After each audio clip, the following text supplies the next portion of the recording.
That's better. Now we have some sound. Let me get my microphone set. Okay, there we are. Hello, everybody. Hello, hello. Welcome, welcome. I am Dan, your friendly fishmonger at dansfish.com. We do this live stream every Wednesday at 7 p.m. Mountain Time. That's 9 Eastern for those that are a bit mountain challenged. And usually I start it with the microphone already on. But hey, sometimes you got to keep it exciting. Looks like it's on both windows, so we're in good shape. Okay, so we'll get rolling here. We're going to start with our shipping report, and then I'll talk about the giveaway. And after that, tell you about some cool fish we have available here at Dan's Fish. Then we'll get to your questions and comments and just kind of geek out and have a discussion about aquariums and aquarium fish. That's what we do here. So if you like aquarium fish, you're in the right place. If you don't like aquarium fish, you're welcome to hang out, but we'll see how long you last. If you're here and you're not an aquarist, I'm curious how long you're going to last. Let's see. Start timing. Anywho, let's get the shipping report.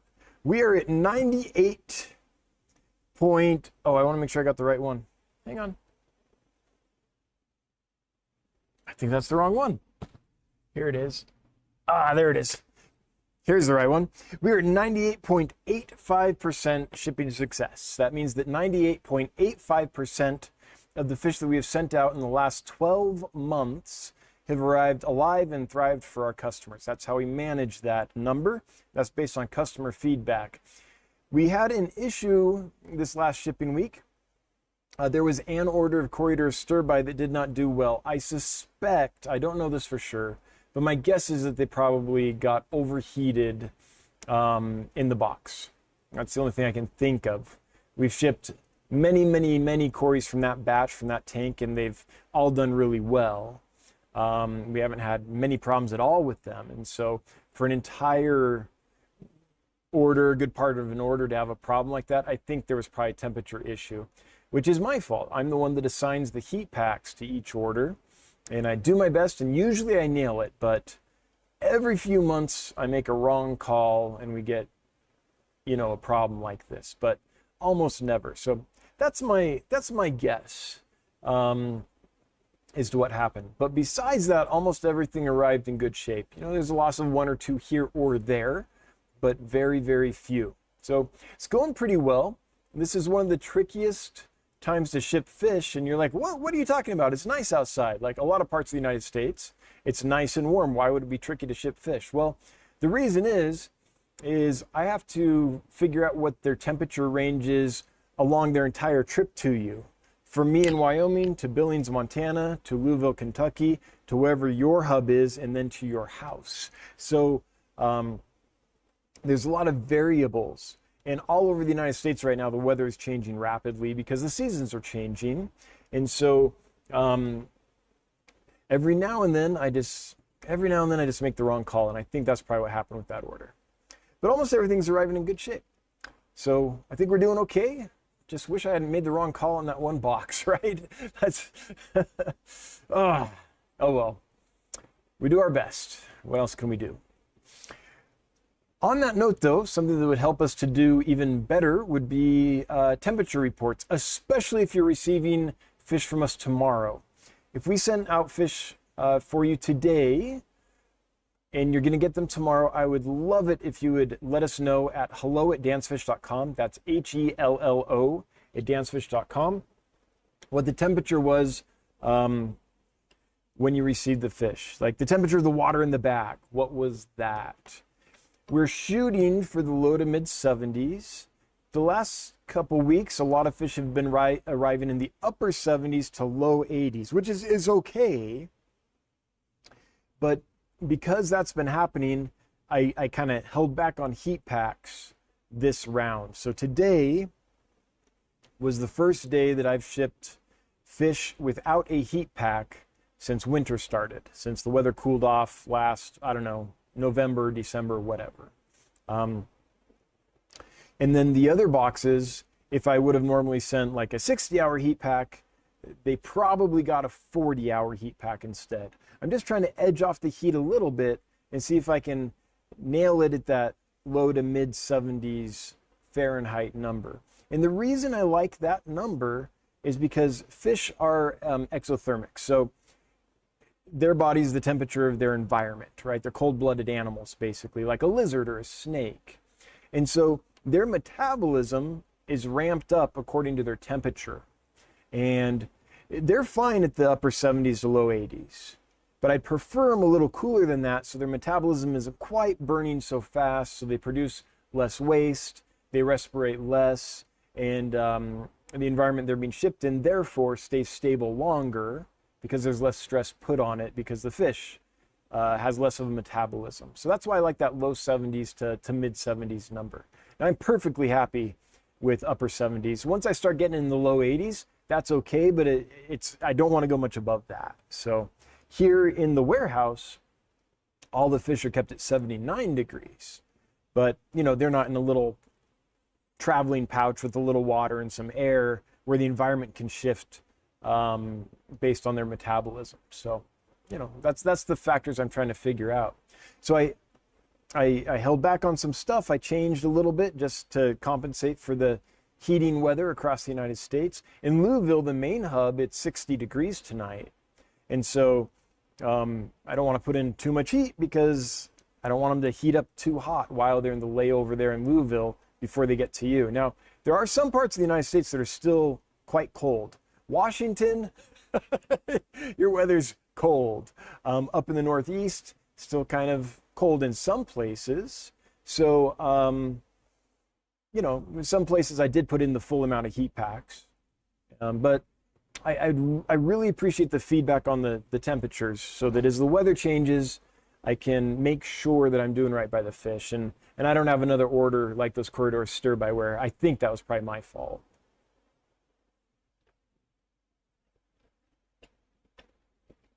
All right. Vimy, would you ask, or who asked the question? Two Turtle Tom, the question about the Alestopterus, I think I'm saying that right. Burchardi Red, wondering why they keep going in and out of stock. If you would re-ask that after we get through the giveaway information and talking about the fish, once we get into the getting to the chat and questions and comments and all that, if you would re-ask that, I do want to answer that, but I want to wait till we get to that section. You as well, Vimy, your question as well. All right. In fact, that goes for anyone that wants to ask a question. Let's get to the giveaway.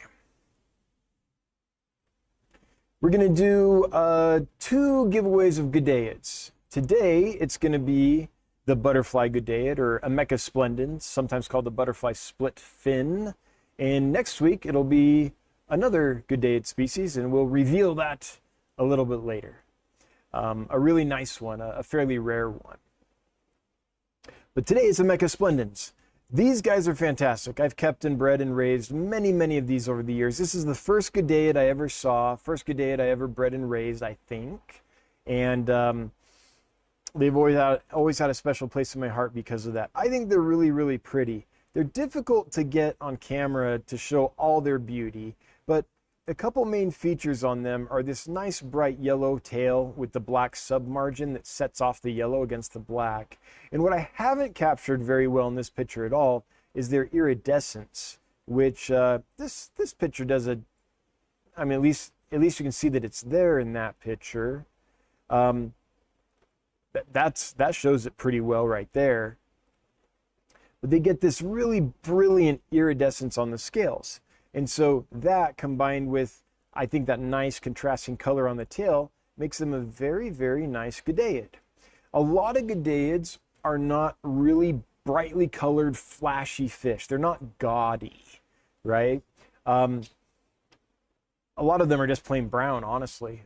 But they're such interesting fish.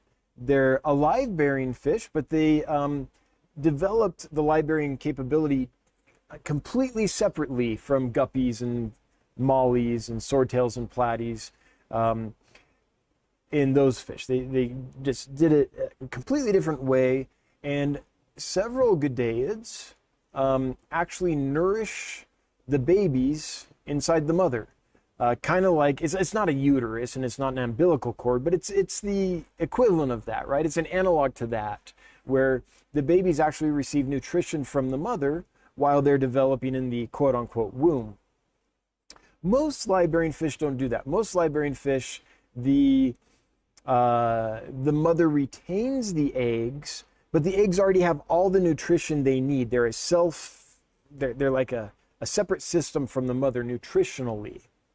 And so she's not providing them nutrition. There's already enough yolk in those eggs to give them all the energy they need to develop and hatch. So basically, instead of that egg coming out of the mother and developing and hatching, it does the same thing it would have done. It just stays within the mother until it hatches to provide some protection. But the Goodeids actually nourish their young, you know, in an analog to like a placental mammal.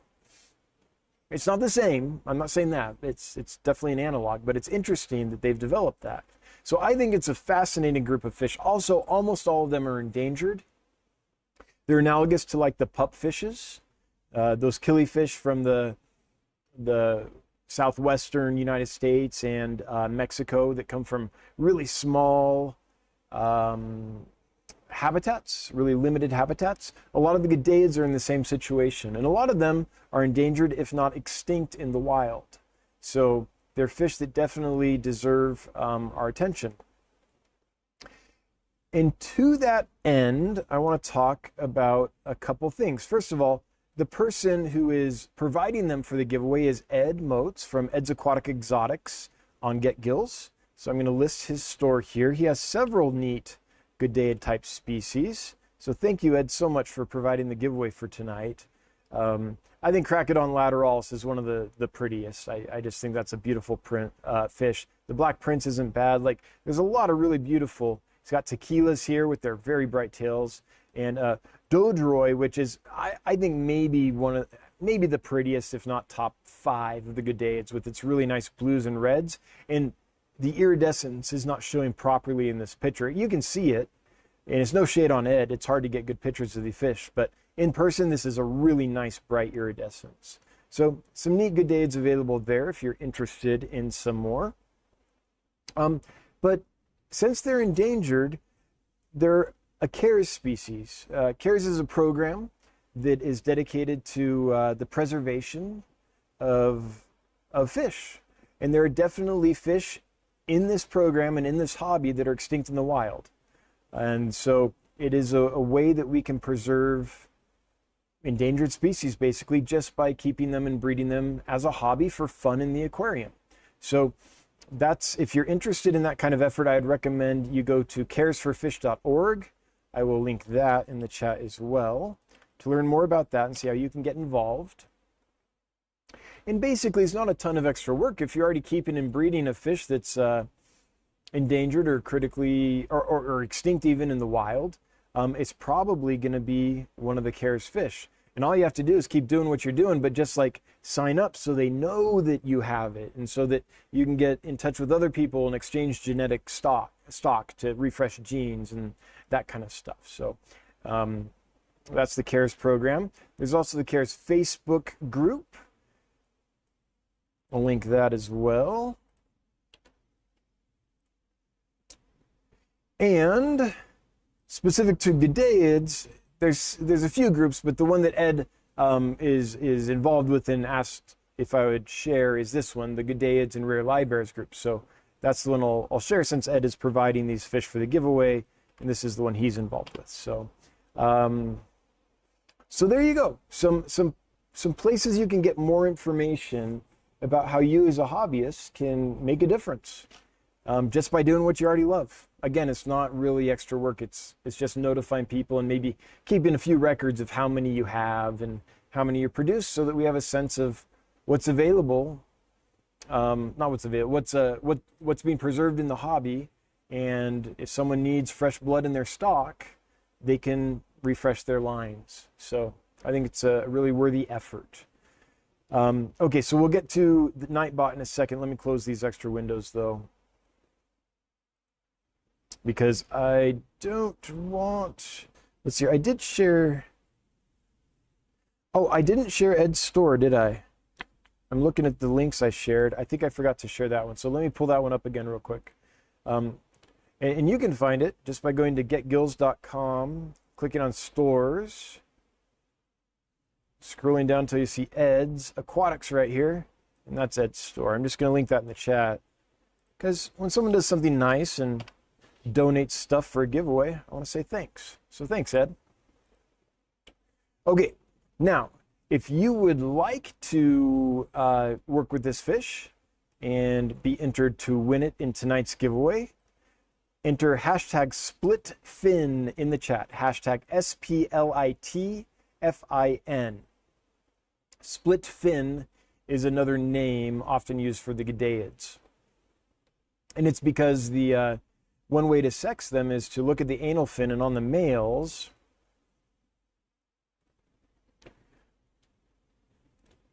you'll see that the anal fin has this little split in it. And that's because this is what the male uses to impregnate the female. This little split off from the normal anal fin. It's not a gonopodium per se, like you would have in a posiliid, like a guppy or something like that. But it's how they've developed, you know, their reproductive strategy. A little different, but it's kind of the same thing. So because of that, they're called split fins. So hashtag SplitFin to win some. All right, so that's the giveaway.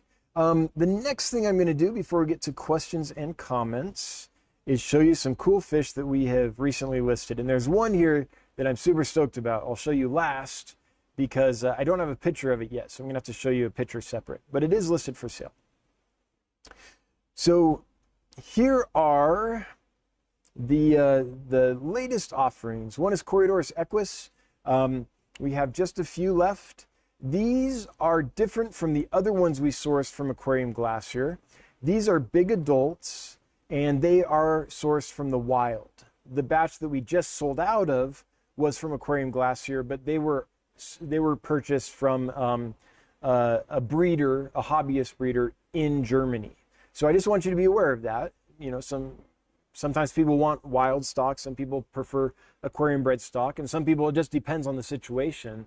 Maybe they want some wild fish to cross back into their line to get some new genetics in there, make sure they aren't inbreeding too much. So it all depends, but I just want to make you aware of that. These are much bigger than the last batch, but they're not aquarium bred. Still, they've been doing great for us for quite a while. I think they're going to thrive for you. Finally, some scuds.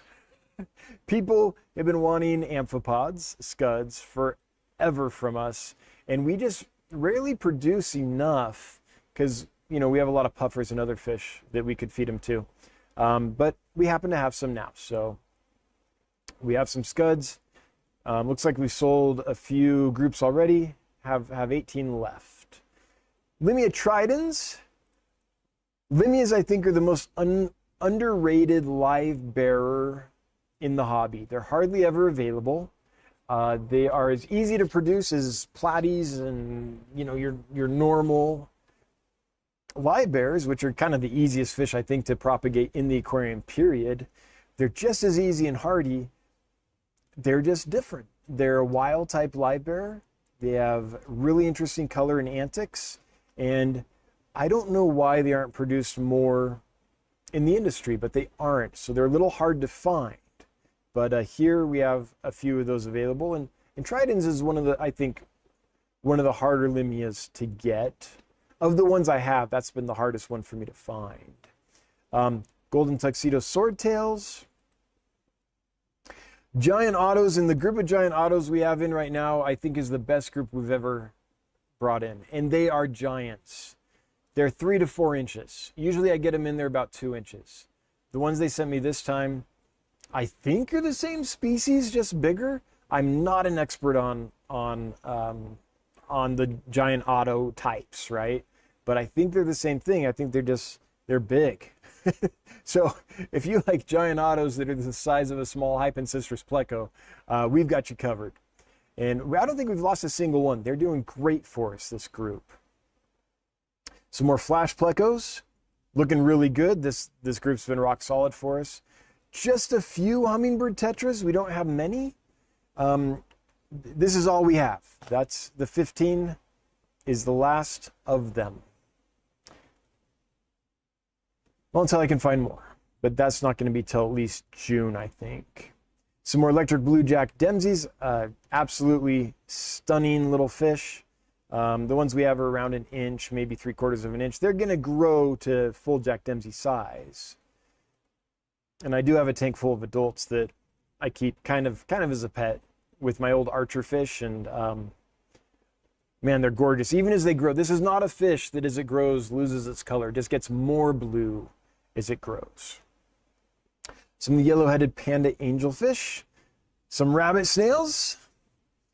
Just a few of the Gingarubra endlers, and we don't have a ton of them, but we have a few.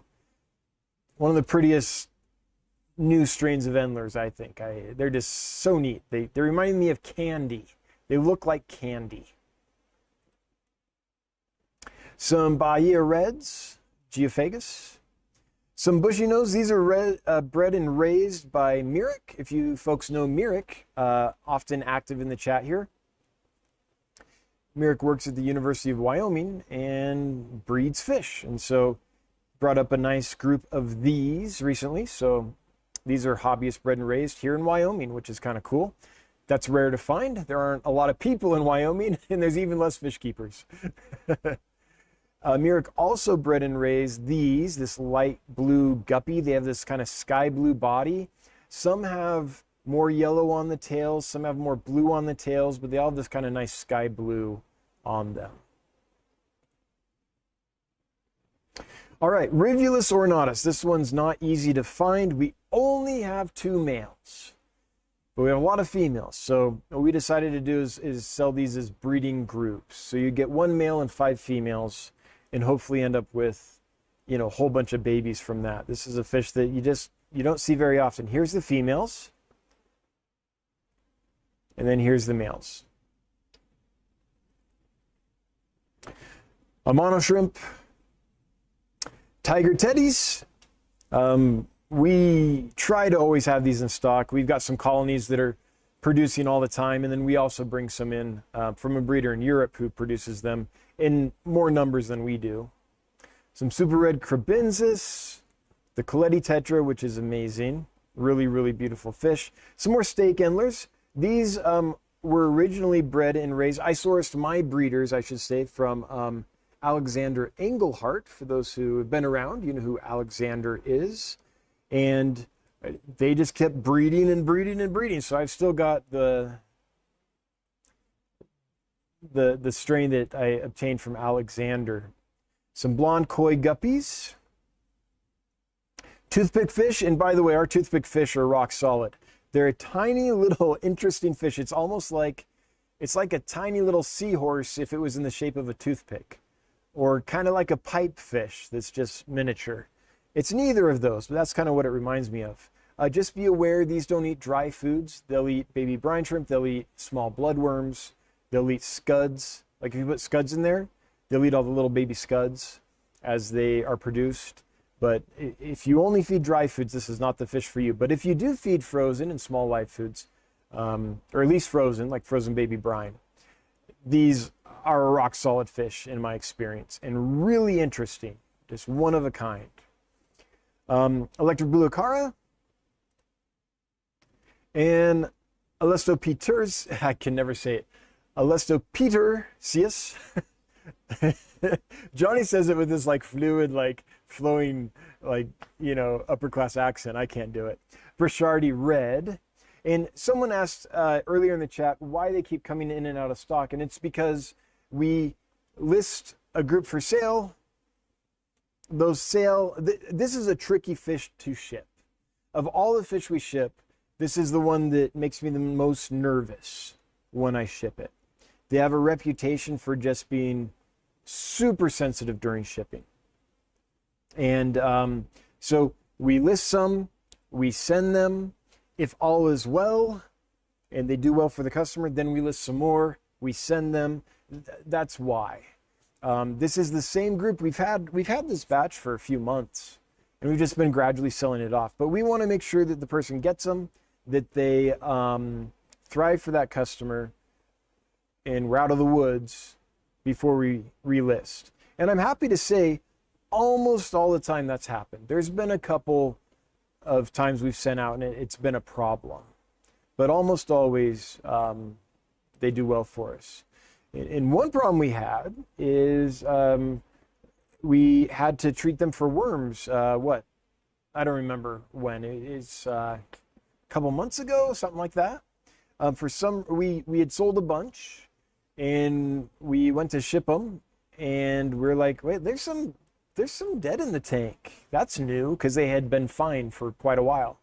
And so we worked them up, we found worms, and so we had to go through and treat them. So the reason fish go in and out of stock here is either okay, I'm gonna switch the screen real quick. Here's my ugly mug. So let's say we ordered 100 fish. We have 100 fish in a tank to sell.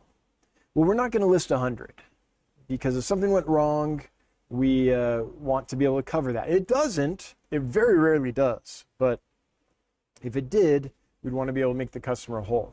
Also, fish are very difficult to count. Like trying to count a tank of like 100 ember tetras, good luck. So we basically say, okay, we ordered 100, we can't count them. We're sure there's at least 70 in there. So we'll list 70 for sale, let's say. Once we sell out, then we go back to the tank and we try to count them again, and then we list them again, and we'll usually underlist slightly because we don't want to oversell. We try not, every now and then we fail at this, but what we're trying to do is make it so that we aren't selling you a fish that we don't actually have. So we try to underlist slightly what we have until we get down to the last dozen or so when they're easy to count, and then we can list the last dozen and be confident we actually have a dozen to sell. So that's one reason stuff goes in and out of stock.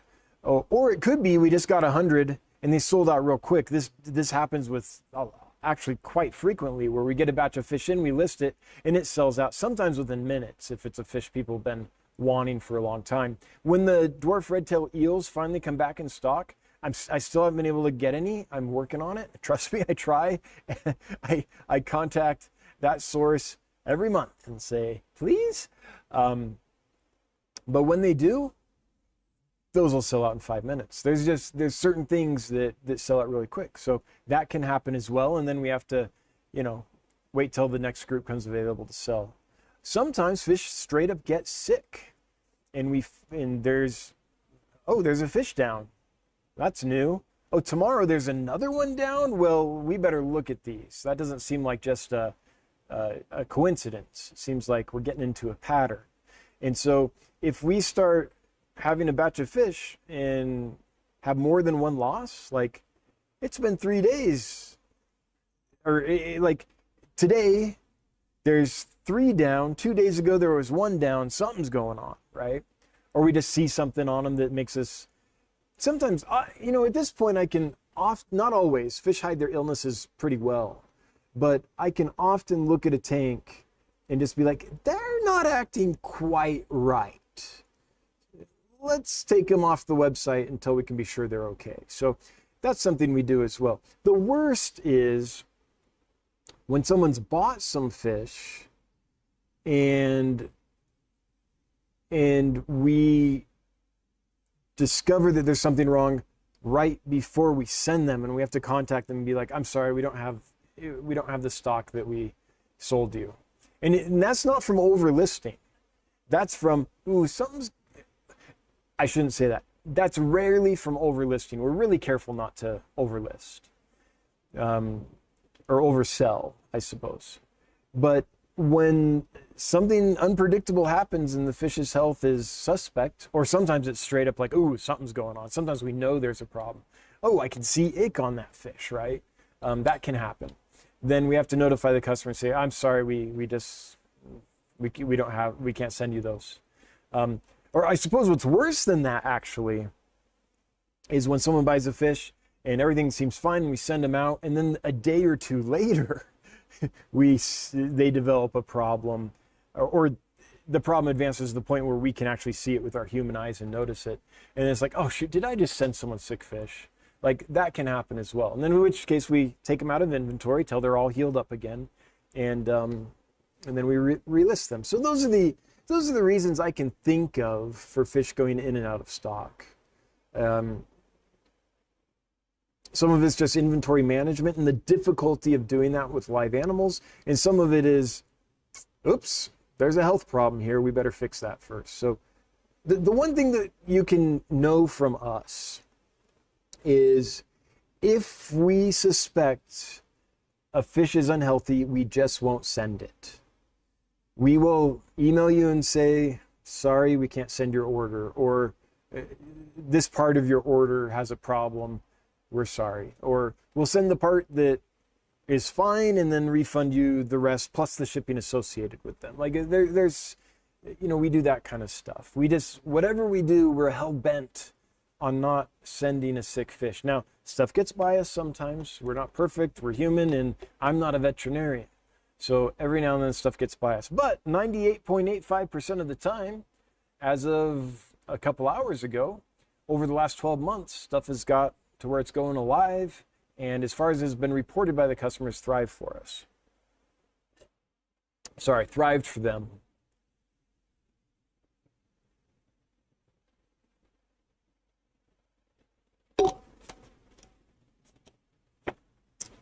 Okay. By the way, to that point, I do want to say we are hiring a fish health officer. We have someone, but come August, they're gonna have to. They're leaving in August, and so they have some plans, some things, some life things they have to get to. So we have a fish health officer right now until August. So I'm going to be posting the listing soon. We are looking for that position, and we've changed it slightly. It's no longer the person who diagnoses fish and feeds and cares for the fish. What we found is that's just too much. You can't do all the diagnosing that is necessary and keep up with feeding all the fish and caring for them. So now that's two different positions.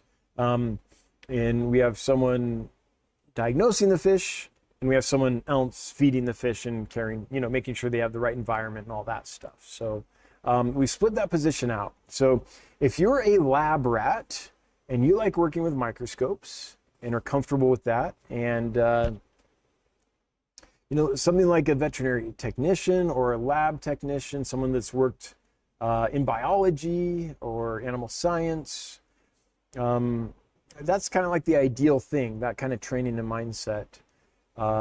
It would really help if you knew about flock health and herd health and how to manage animals in numbers. That's helpful too. But ultimately what we need is someone who's really passionate about our mission to improve the aquarium fish industry and who really enjoys working fish up and looking at them under the microscope and diagnosing them and treating them. If that sounds like something that you would find rewarding, I'll have a job listing up soon, but we don't have to wait for that. You can send us an email at hello@dansfish.com. Just a cover letter and resume. We're looking for the skill set of I know how to use a microscope, and maybe you don't know how to diagnose fish disease yet, but if you know how to look at small stuff under microscopes and differentiate different critters or cell structures and all that stuff, then you can pick up the fish disease part. That's just a matter of training and experience. So we're looking for that because we'll lose our current person in August. So, okay, with that, I have more fish to show you. I'm bad at my job sometimes. Okay, let me show you a few more fish. Just a few more of the 4-spot Merry Widows. There's a whole bunch of Java moss in that tank. So in this case, we sold a few, and then some more came out of the Java moss. And it's like, oh, we have more. Sometimes that happens too. The blue diamond angelfish are looking good. I think those are ready to go. And I think that's all the new ones except for the spike-tail paradise fish. This is one of my all-time favorite anabantoids. It's small, it's peaceful, and I think it is very, very pretty. I like the red on the tail, I like the spiky extended fins, and the bright white glowing tips. I think this is a fantastic fish. It comes from southern India and Sri Lanka, and they are great. So if you like anabantoids and want something that's a little different that you don't see every day, we do have some of those available.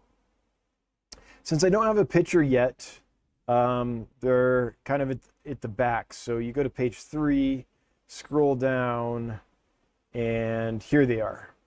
The stuff that has a picture is at the top. If it doesn't have a picture, it goes kind of towards the back of our in-stock list. And I'll list this here just in case anyone, I'll put this down here in the chat in case anyone's interested in those. I was able to, last time I was able to get this fish was, I was in the basement. It's been a couple years. I've been looking for them ever since. They're hard to find, but finally found some. So I'm very excited about those.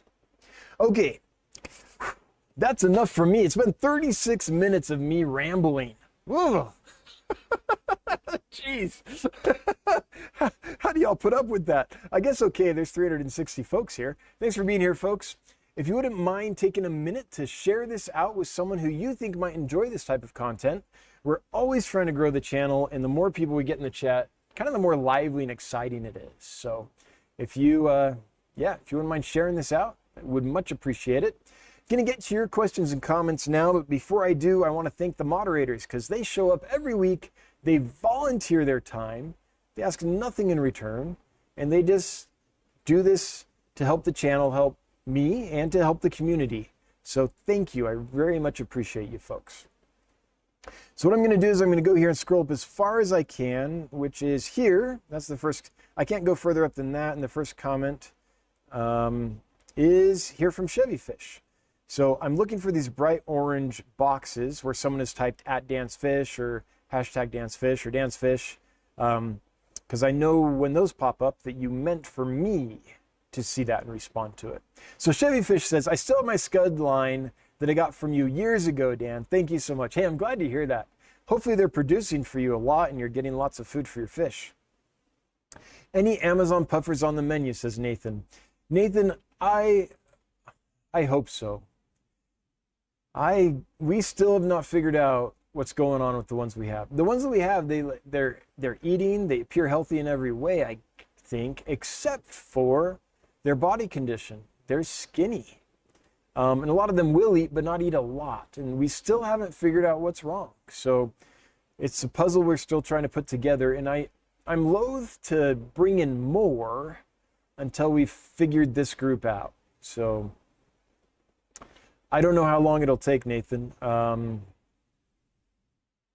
we are working on that. Fishy Jake TV. Any plans for more pseudomugils or hillstream loaches? Would love to find some Melis one day.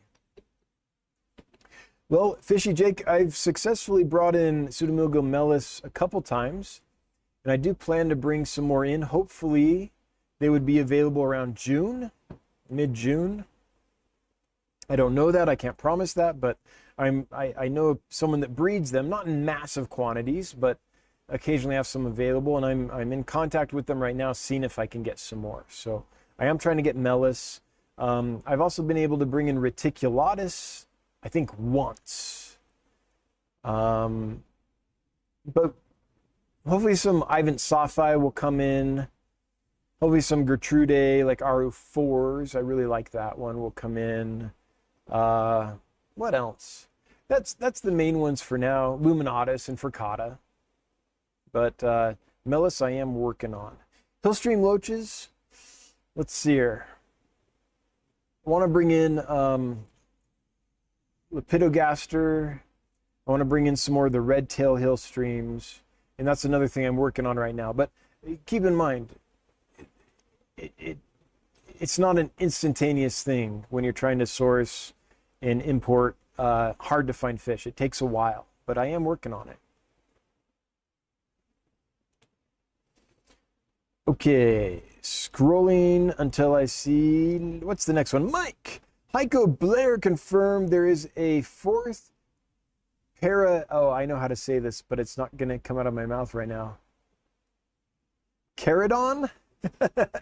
It's undescribed, but the only cardinal tetra found south of the Amazon in Rheopurus system. Can you get it? Parachidon blairi.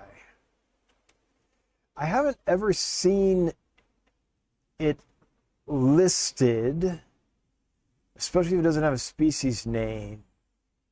So Mike, I don't know. I don't know that fish. So I don't have an answer for you. Kurt Bruttine, what meds do you use for internal parasites like wasting disease? Also, I just want to say thank you for everything. You and your team is a blessing for the hobby. Dude, I do have an awesome team. They're amazing. And if anyone from the team is watching, just thank you. Really appreciate your hard work. We're making a difference, guys, and it's awesome. So thank you for your work. For internal parasites, it totally depends on which parasite. And for wasting disease, that can be caused by many, many different things. You're talking about fish where their bellies are pinching in.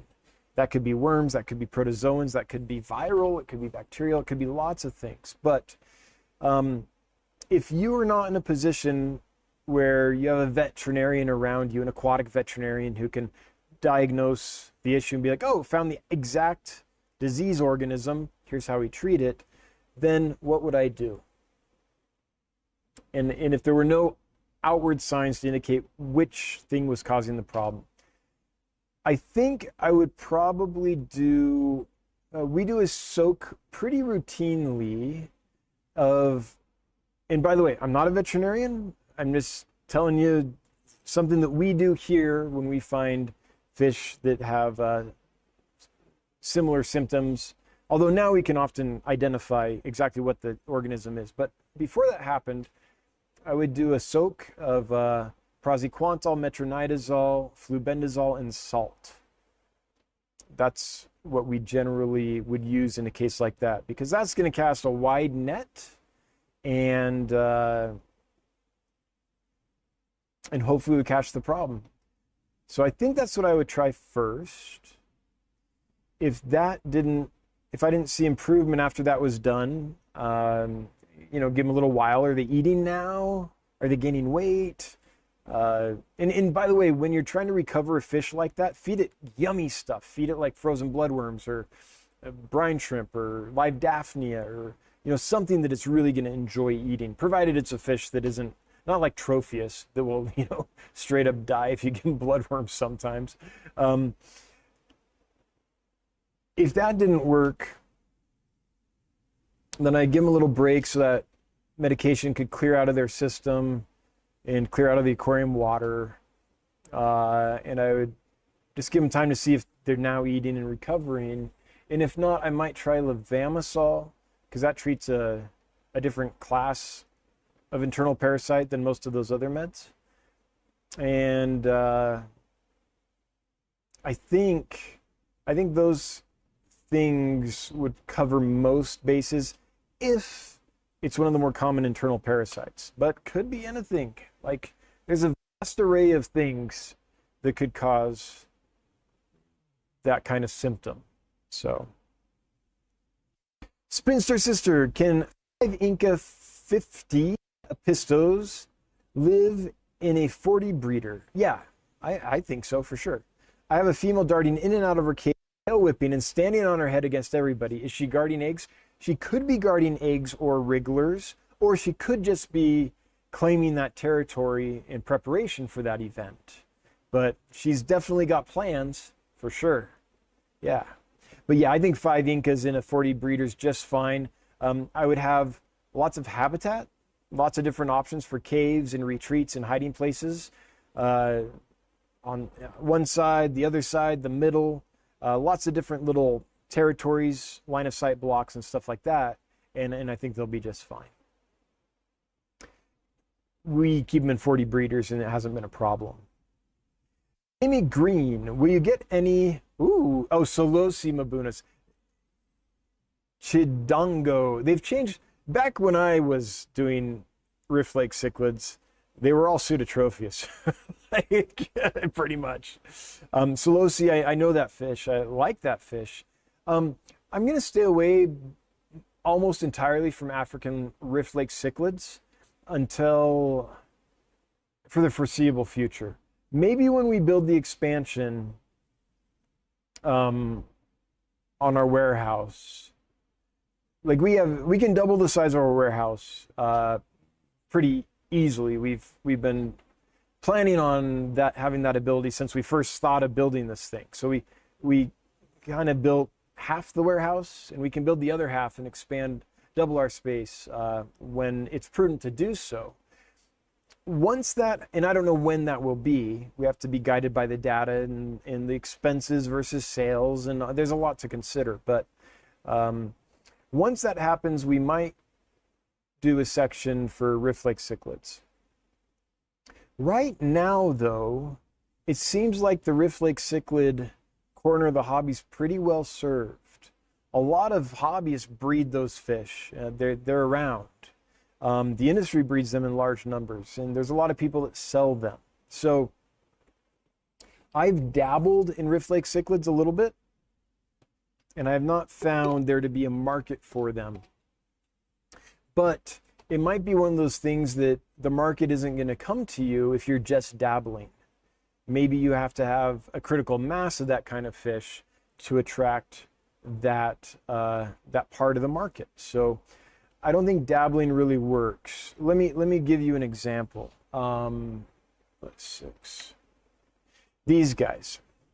So the 6-barred gold, which is Neolamprologus sexfasciatus, these are beautiful. They're doing great for us. They're starting to get their nice gold color. And in order for me to make money on these, I need to be able to sell them for 20 bucks a piece. However, I listed them at 20 and they just sat and sat and sat. So I think I lowered them to like $12.50 or something like that. And they, or $14.99, something like that. And they sat and sat and sat. So I finally lowered them to $9.99, at which point I'm literally losing money once I consider the cost of the fish, the cost of shipping them to me, and the cost of care and maintenance of the fish in the aquarium. And they still aren't moving very quickly. This is a beautiful fish. It's an ideal Tanganyikan fish. It's not super aggressive. It's beautiful. Stays, you know, I don't know. It doesn't get massive, so it's a manageable size for most cichlid hobbyists. But they just don't sell. I brought in a few haps. I brought in a few others, and they just never moved for me. The only fish that's ever moved for me that was a Rift Lake cichlid was Lamprologus multifasciatus. That's the only one that we were actually able to sell quickly enough that we didn't lose money on. So I'm a little gun shy when it comes to Rift Lake cichlids. But again, I was just dabbling. And this might be the kind of thing where it's like, yeah, if you dabble, the cichlid market isn't going to shop with you. You need to do more than dabble. So, oh, holy cow, there's been some super chats and such, and I totally missed them. But I'll get to them now. Rainy, thank you so much for the super chat. Say I wanted to breed Pictoguppies. Would one pair be sufficient to start with, or would you recommend more? Well, I would recommend more, because if you lost one, if you get just a pair and you lose one, you know, that's the end of your project. So I would recommend more. But you could start with a pair, and odds are they're going to do fine for you, and you'll get babies and be like a lot of people who started, you know, with a pair of live bearers and ended up with a tank full. So it's definitely doable, Rainy. But in an ideal situation, I think you'd want a few more just in case something happened. Sean asks, do you have a source for healthy dwarf gouramis? I don't. There's a reason you don't see gouramis, the normal species of gouramis, available here at dansfish.com. We have tried every source I have access to, including the primo super expensive sources out of Europe.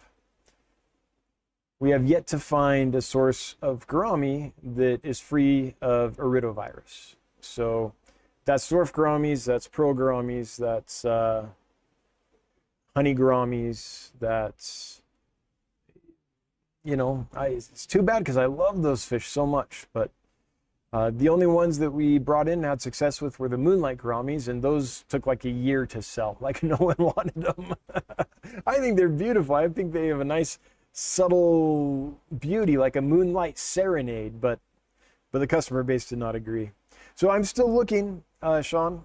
but as of yet, I have not found it. But I'll keep looking. I wish I could. I want to carry those fish really badly. Any Fish Will Do has gifted a Dan's Fish membership, as well as Kelly Foreman, who gifted 5 Dan's Fish memberships. Thank you, both of you, Any Fish Will Do and Kelly Foreman, for doing that. It's a great way to support the channel, and we really appreciate it. Ah, you poor members. I mean, thank you for your support, but one day I'll actually get to the point where I can do something special for you guys regularly, some kind of content, or I don't know what it'll be, but something to say thank you for being a member, other than just saying, you know, thank you for being a member. I'll get there, but right now the focus is it's so funny here how, so we'll get out of this stage eventually, but right now what the stage is here at Dan's Fish, the cycle is okay, we're all working really hard. Ooh, now we're all working too hard. Like we're working enough that we're in danger of things being missed and quality dropping. Okay, we better hire some help. So we hire some help. There's a momentary reprieve, but then sales increase and the business gets busier, and pretty soon we're back in like, holy cow, we got to hire someone again. So it's just this cycle of like being super busy with these little reprieves in between. And we'll eventually grow big enough that gets solved, but we're at least 2 hires away from that, and maybe more. So like we'll hire someone, I'll get some free time, and we'll be like, great, I can make some more content, I can write the newsletter, I can get pictures up on the website in a timely manner, I can link videos to the listings on the website so people can see what the fish look like swimming around in the aquarium, and not just in like a perfect shot picture. And I can do stuff for the members, and I'll start moving on those things, and then we grow and we just get slammed again. And I'm not complaining. I'm not saying this as a complaint. Thank you. Like, I love the fact that we're growing so rapidly that we have trouble keeping up. Like, that's great. That's amazing. But every time the growth happens, I have to step back to focus on the one thing that we cannot compromise on ever in this company, and that is the health and quality of the fish. And so I find myself being pulled back to make sure that doesn't get compromised every time we go into those cycles. And that's just the reality right now. But man, I'm not complaining about the growth. We did over twice as many sales in April of this year as we did in April of last year. It's growing like crazy, and we're nothing but grateful. And we'll get to the point where the business will actually scale a little more smoothly. But right now, and hopefully it's not sounding like it's horrible. It's not. I love doing it, and I don't mind being busy. And we have a great crew and team, and everyone's really helpful and positive, and we get through the things. But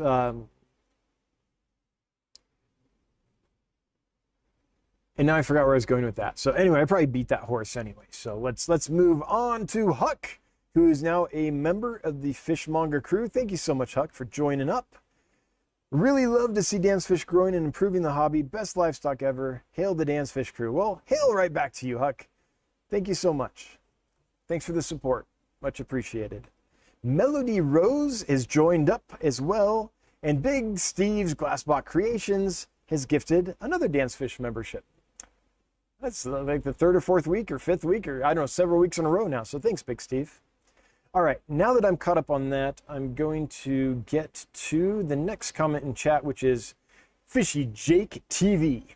I just got my master's in fisheries, aquaculture, and aquatic science. Worked closely with Dr. Tim Bruce's fish health lab. I worked in genetic enhancement, though. That's okay. That would cross over. If you know how to work in a lab, and yeah, that would cross over. Fishy Jake, if you're looking for work, send us your hang on. Shoot. If you're looking for work, email us your cover letter and resume, hello@dancefish.com. That's HELLO@dancefish.com. And we'll talk.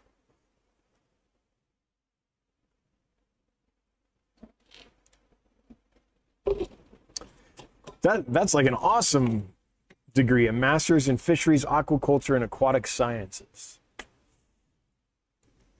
Mike, you going to make a video to teach how to use microscopes to diagnose? That's a series that I do want to do. Yes. I don't know when we'll get to it, but it probably won't be me doing it. It will probably be the fish health officer that is at least working the microscope during those. Maybe I do a voiceover or something, but I don't know. I think it'd be good to hear from them. So there's different things I've thought about. One is making videos. One is maybe doing a live stream where they can answer questions and actually show stuff. It could be a newsletter. I'm not sure exactly the format, and it's kind of going to depend on whoever's in that position. It's going to depend on what they're most comfortable with. Like, some people don't want to be in front of camera. It's not their thing. Okay, well, maybe it's a newsletter in that case. Maybe it's a series of articles on what we find here and what we're learning here. Or maybe they're like, I love being in front of the camera. And it's like, great, let's get you in front of the camera. And, you know, I don't know exactly. But we do want to get to that once we can. It's all it is time. Like, what is it? The mind is willing, but the clock is ticking. Garen Bartel, if I had a problem with some new fish I got, can I just email you? Yes. Had 3 or 4 of the spotted tail algae eaters that passed away last night. Just got them. Yeah, please do. Let us know at hello@dancefish.com. HELLO@dancefish.com. And let us know what happened. We'll take care of you. And we appreciate it, Garen, when you do that, because we want to keep a record of any time there's a problem. So far, I think that's the first I've heard of the spot-tail algae eaters having an issue from this latest batch. But let's say you gave us that report, and then a few days later we got a report from someone else, and then a few days later we got a report from someone else on the same fish having a problem. That's really useful for us, because then we know, hey, something's going on. Even though they look fine here, obviously something's happening that we're not seeing. So let's take them off the website. Let's diagnose them. Let's try to fix them.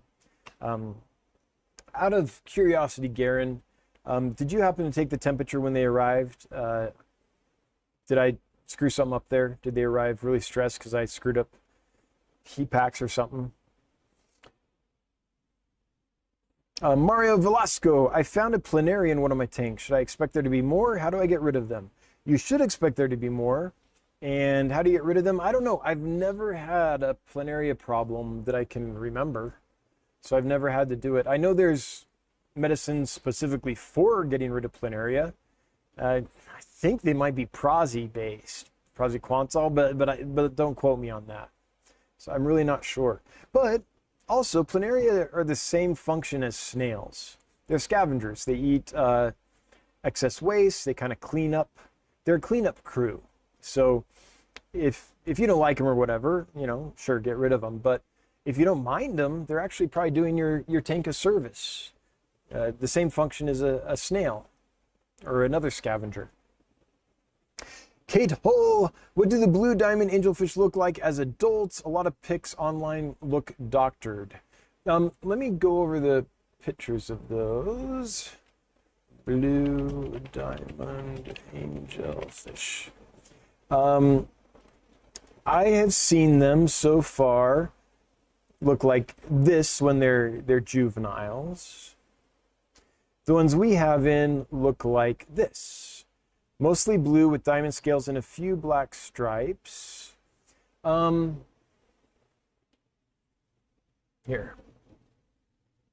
Hang on. walk over that tank and take a quick look here. So there they are.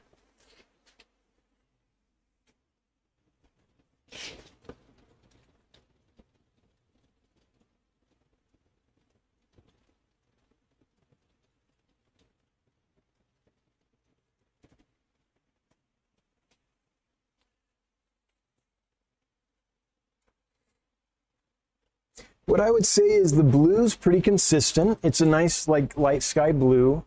The black is highly variable. Some of them have light stripes. Some of them have very dark stripes. Some of them only have a couple stripes. Some of them have a lot of stripes. Like more fine stripes.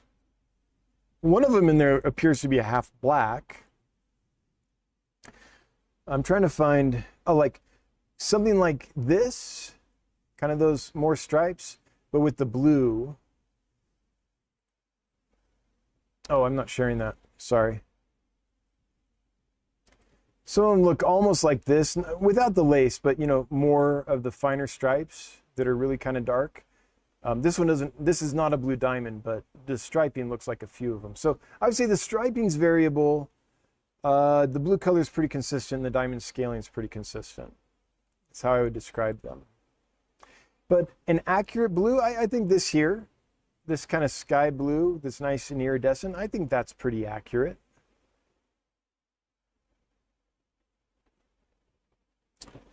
Let's see here, I'm trying to see.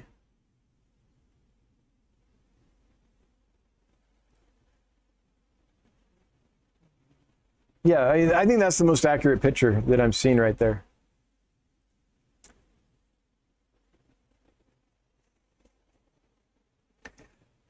You'll see soon enough, Kate. Tuxedo Pit Bulls. I have a pair of Dumbo Half Moon purple bettas I bought out of Thailand. I will be breeding soon. Hey, that sounds exciting. Bettas are an amazing fish to breed. Like that embrace and the behavior of grabbing the eggs and caring for them in the bubble nests and stuff. They're just such an interesting creature. So I hope you really enjoy that. Connor! I know I sound like a broken record.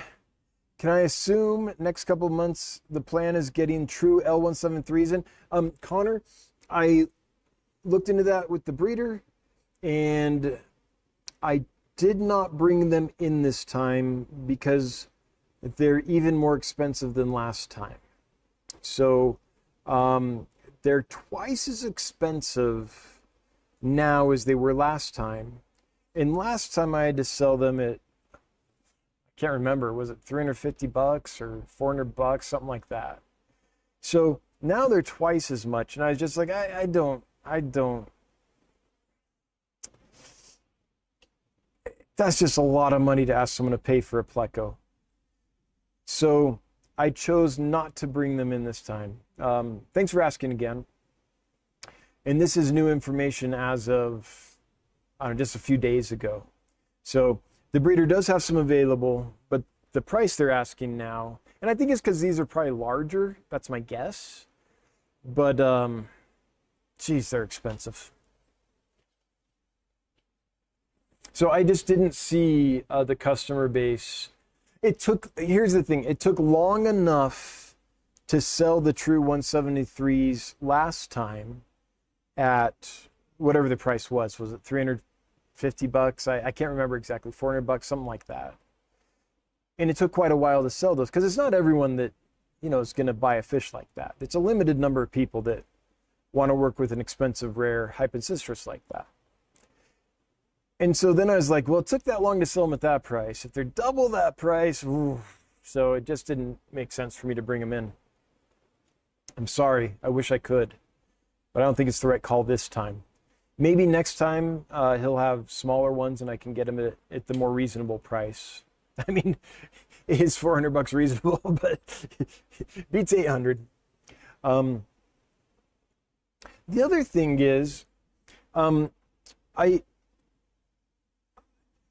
they are the true L173s, but so many people have been ripped off so many times in the hypocistrus game that I think there's a lot more people that would buy them, but they're like, but are they really the true ones? Even though I'm like, well, here's the provenance and all that. You know, I think people have just been burned so much that there's certain species of plecos that people are like, oh, I don't know, unless like, yeah. So that's a hurdle to selling a fish like that, is just people are like, there's no way those are the real ones. There's no way. Like the internet's full of discussions about, you know, people that tried to get 173s and end up with 46s or some kind of cross or something like that. It's full of horror stories. And so I think that makes it difficult to sell a fish like that for the people that are getting the real ones. Javier Teno, I have a group of 8 discus and one constantly being bullied. What can I do to reduce the aggression towards that one fish? In a case like that, what I would do is remove that one fish. I put it in a separate tank and I would just give it all the TLC I could so that it caught up in size and vigor to the other ones. And then at that point, maybe I try reintroducing it. But I don't think there's a way to do that in tank with the other fish. Now there could be. You could maybe try rearranging all the hardscape and, you know, breaking up territories and line of sight blocks and that kind of stuff. But I really think, in my experience with discus and with angelfish, the best thing to do for subdominant fish of those two species that I've found is separate them, feed the heck out of them. They get big and strong, and then put them back. So that's what I would suggest. Now, someone here might have a different suggestion that's better, and I'm totally open to that. If you do, please leave your suggestion. But that's my thoughts based on my experience. Philip Skipper, have you ever tried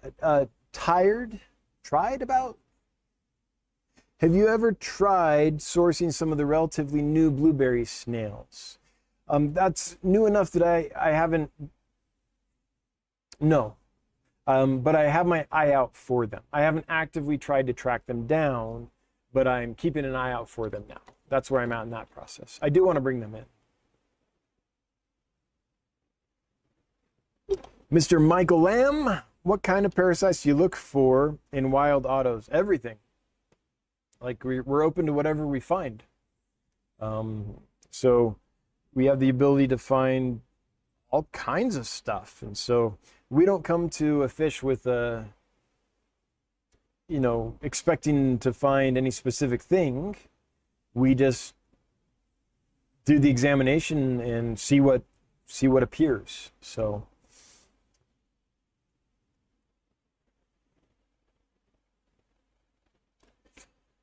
divide by 0. Error. We have a hard time getting shell dwellers in South Florida other than multis. Yeah, sure.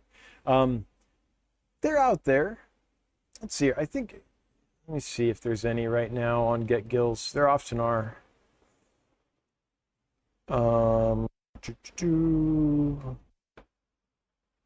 Looking here. Tanganyika. Let's see here. Any shell dwellers here? Brevis. There's a shell dweller.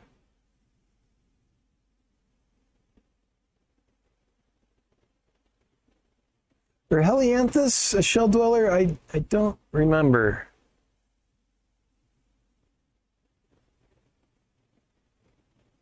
Similis, you know, very similar to a multi though. Yeah, not a lot. Not a lot. Yeah, multis are amazing. They breed like rabbits, and they're just as delightful. Okay, Caitlin says, have you had luck getting pea puffers to eat anything but live and frozen food? Yeah, I've had them eat Vibrobites. I've been able to train them to eat like Massive or Delight pellets or Monster pellets, even little nano pellets. It takes some doing, but they will get there. Yes. Excuse me.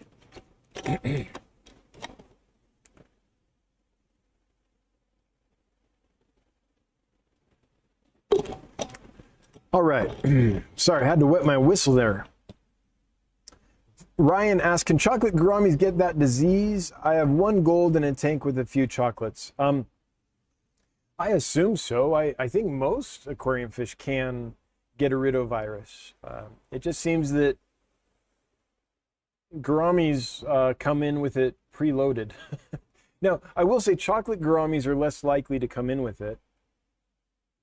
But like, it's not something we've encountered in chocolate gouramis. We have not encountered it, as far as I remember, in samurai gouramis, those kind of, you know, chocolate type gouramis. But we do see it a lot in the dwarves, the pearls, and the honeys. I don't know about the golds, because I don't bring in the golds or the blues.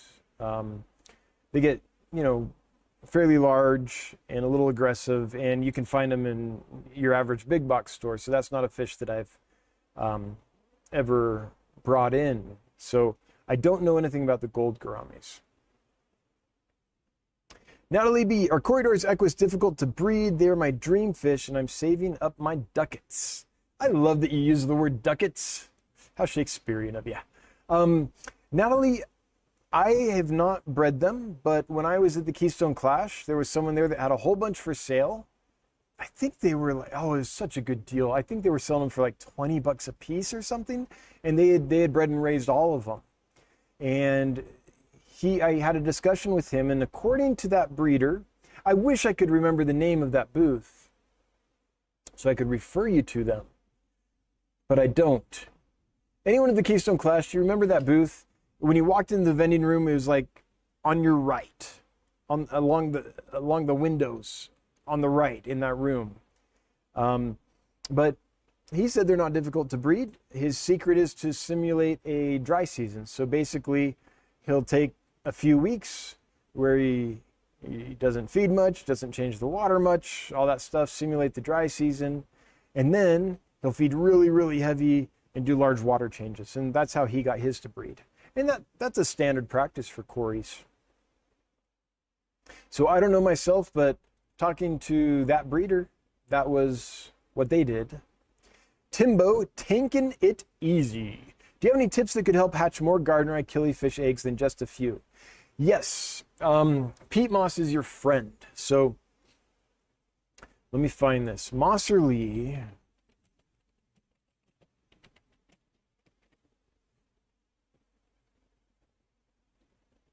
See if I can find this. Here it is. This stuff is the best peat moss I have found for breeding killifish. It's by Mosserly. It's called No Damp Off. And the reason I like it is they take out all the like twigs and sticks and stuff, and it's the light fluffy part of the peat moss. So it doesn't condense and compact around the fish eggs. It's really, really easy to kind of sort through, and it doesn't make your water nearly as dirty as the other stuff. It doesn't have as much of the fine particulates that go out everywhere. So this is the best product I have found for breeding annual killifish and semi-annual killifish. So what I would do, okay, here's how I used to mass produce them, and I'd breed them in big numbers and sell them to stores and stuff. Wholesalers even. Is I would separate the males and females, and I'd feed them really well. And when the females got plump with eggs, then I had a whole bunch of 5.5 gallon aquariums. I put a spawning mop in each of those, and I take a pair and put them in each 5.5 gallon aquarium. And after a day, I would pick the eggs off the mops and put them in a damp container of this Mosserly No Damp Off peat moss. So I would take this stuff, I would get it wet, like soaking, mix it with water till it's really wet, and then I'd pour it through a large white brine shrimp net and squeeze it as hard as I could, and that's it. Once I'd squeezed it as hard as I could, it was fairly damp, but it wasn't sopping wet. And I'd take some of that, put it in a container, and I would pick the mops from the killifish eggs, the gardeneri in this case, and put them in that peat moss. And depending on if the females had been conditioned right and were compatible with the male, man, I get tons of eggs. And so I do that for a few days till egg production dropped, and then separate them and do it again. Now, let's say you can't do that. Let's say you don't have a bunch of 5.5 gallon aquariums or something. We can do the same thing with just a couple pairs of killifish and separate them and just have a 10 gallon and rotate a pair in, take them out, rotate the next pair in. That can work as well. Or you'll get slightly less egg production, but it still works. Or you can just have a bare tank with a sponge filter and a couple mops. Nice, thick, dense mops, though, so that there's some cover if the fish want to hide from a more aggressive fish or something. Also, you want nice, thick mops so that the eggs are buried far enough in the strands that they don't all get eaten by the adults, because the adults love to eat eggs. And when that's lessened when you separate them, condition them, and put them together, because they're so intent on breeding, there's less feeding going on. But if you have several pairs in an aquarium, you'll have some breeding and some actively feeding, right? So nice thick mops. A bottom mop tends to work really well for gardeneri, but they're not picky. If you have one that's floating mop that goes all the way to the bottom, they'll spawn throughout that. But a bottom mop generally for gardeneri. So bare tank, sponge filter, big mop, nice thick mop on the bottom. And you can just keep them in there and feed them like crazy, and they'll produce continuously. It won't be as high a production, but if you don't have the tank space to separate and pair off and all that, then just throw some of them, I don't know, 5 pairs in a 10 gallon, feed them like crazy with frozen and live foods, and you'll get plenty of eggs. And I would pick that mop every day and put the eggs in the peat moss. You can put up to, I don't know, say 4 or 5 days worth of eggs in that peat moss, and you put some in. Once you get enough that there's a lot on top of the peat moss, kind of mix it up. Then you put the next layer in, kind of mix it up. That way the eggs aren't all packed in right next to each other, right? Then you take that and you wait. I seal it up in like a Ziploc bag, a freezer bag, for, I don't know, 2 to 3 weeks, depending on the temperature. In 2 weeks, check them. If you look at the eggs and you see the eyes of the baby fish in the eggs, then you wet the peat moss, and the babies will hatch within a couple of hours. If you don't see the eyes that are nicely developed, then you wait another week, and then it's time to do it. But 14 to 21 days is usually long enough for gardeneri. So that's how I would do it. And you can hatch, I don't know, you can hatch 1,000 at a time that way, depending on how many pairs you have and all that. In fact, they hatch so reliably that I used to do lectures like in biology classes, where I go in as a guest lecturer for a day, and I would talk about killifish and annual adaptations to spawning and all that. And at the beginning of the class, I would say, here's some peat moss, and I'd show them all the eggs, and then we put them in the water right then. And by the end of class, they would have hatched. And it was great. The students got to like see that whole thing. It was really fun. So Timbo, those are my suggestions for breeding gardeneri in larger numbers. Melody says, are limia and platies in danger of interbreeding? I don't know. Never tried it. I have no idea, Melody. Orange Cones, hope all is going well for you and the crew. Right back at you, Orange Cones. Haven't heard from you in a while. I hope you're doing great. Always good to hear from you. Rob Knox. Oh, that's for Jackson. Let's hear. Jackson wanted to tell me something. There it is. Thanks, Rob, for calling that to my attention. Hi, Dan. My wife and I are watching your live stream on our TV. She has no idea. Oh, darn it. Did it jump? Shoot. I think I'm supposed to say hi to Robert's wife. Hello.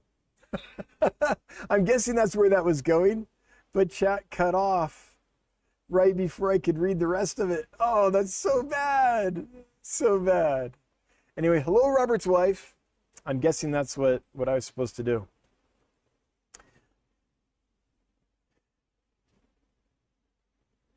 Oh, here it is. He wrote it again. My wife and I are watching on our TV in the living room. She has no idea I'm writing this comment. Can you say hi to my wife, Shayna, and tell her to buy me let me buy Scarlet Batis from you? Well, I can say hi to your wife. Hello. But I dare not tell her what to do with her money, or let you do with, I dare not get into your financial business. But here's what you do, Jackson. You say, hey, Shayna, I really want these Scarlet Batis. And I know you've been eyeing these, I don't know what it is. I'm going to go very stereotypical here, forgive me. I know you've been eyeing those shoes over there. So tell you what, you let me get these Scarlet Batis, and the next paycheck, I buy you those shoes. So, shoes for fish. Matt Hendricks, I have a discus tank with stir-by. Can you recommend an algae eater that likes higher water temperatures, like 85 degrees? I think a standard bushy nose pleco can take it up there if well, you're keeping discus, so the water is clean and well oxygenated and everything. So I'm going standard bushy nose. Is there anything else?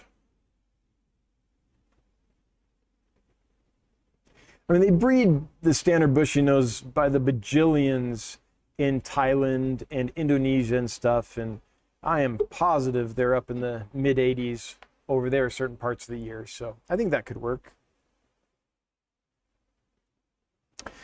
Philip Skipper, have you ever thought about sourcing blueberry snails? Yep, I have. Yeah, I've got my eye open for them.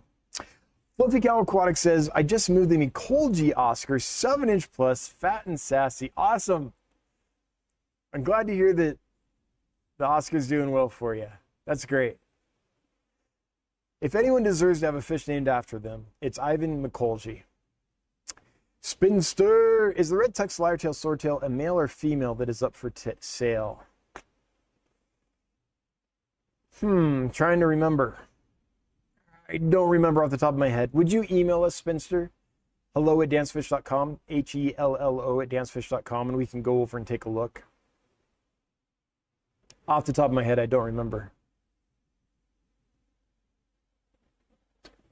So Neo Veritas 7, I ordered some Bolivian orange lemon tetras, but it looked like there was some issues getting more soon. So yeah, the Bolivian lemon tetras were doing great for quite a long time, and then for a few weeks they just weren't, and then they were again. So like they're doing fine now. We ran some meds through them. I don't think we ever got to the bottom of the issue, but we ran some meds through them and they perked right back up. But yeah, they did have a moment of time there where they were struggling. Let's see here, and we did lose quite a few too, but then, you know, they recovered. Am I getting more soon? I can't remember.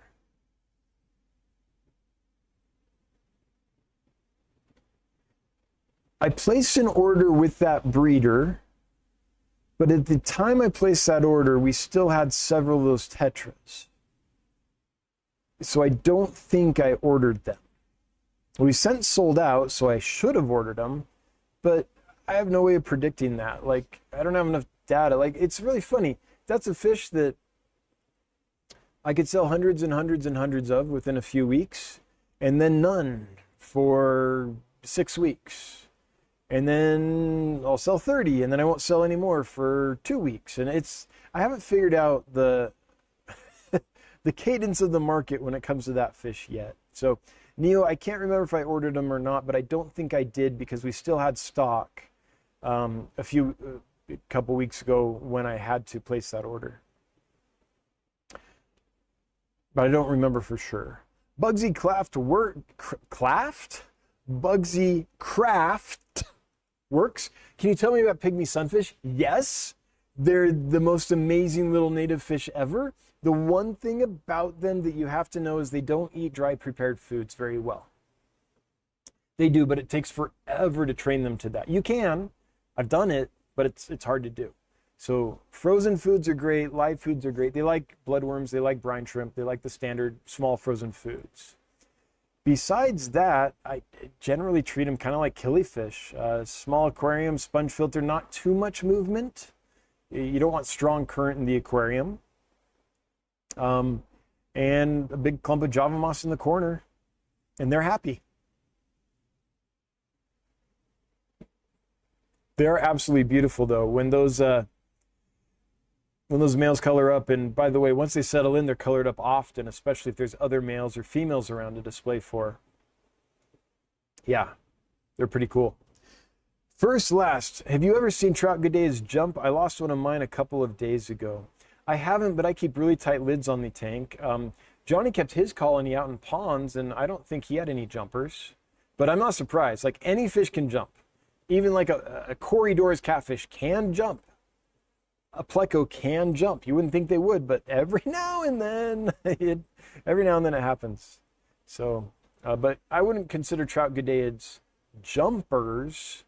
When I think of jumpers, I think of hatchet fish, I think of wild type bettas, I think of killifish, and a few others. Mia has joined the crew. Thank you so much, Mia. Welcome aboard. David Allen. Good evening, Dan and team. David Allen has been a member for 4 months. David, thank you for the continued support. It's much appreciated. Killer Kitty, thanks for the super chat. The Fox Cat. What's the note there it says? I think it says number 1. Much appreciated. Thanks for the props. Okay, it's 8:27. We better get to this here giveaway. This here giveaway is for it's a trio, a male and 2 females. I should have said that earlier. Of Ameca Splendens, the butterfly Goodeid or butterfly split fin.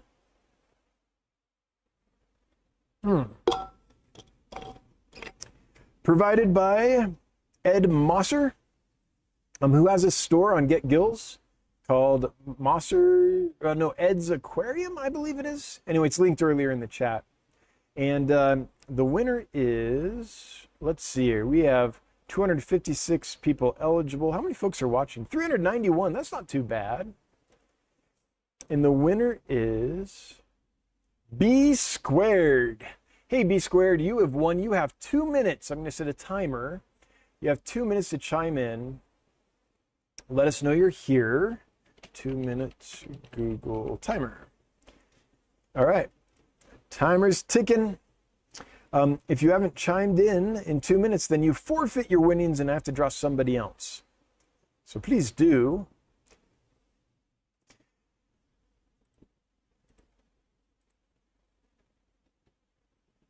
Oh, sorry, I got distracted by this. I got this chat that jumped up and got big, and I'm trying to minimize it, but it doesn't want to minimize. So, oh well. Okay, there we go. Took a while. Anyway, just say something in chat. There, B Squared, and you will have claimed your winnings. Jackson, hi. Oh yeah, I already got that one. Nathan, could y'all do another video about trimming Amazon puffer's teeth, maybe showing what's too long, a little more detailed? I'm comfortable with clove oil as I've used it several times before. The truth is, Nathan, we probably won't get to that anytime soon. But the basic rule of thumb is if that puffer can't close his mouth, and you're seeing his teeth even when his mouth is closed, or he's having any difficulty getting his mouth wide enough to chomp his food, then it's definitely time to trim.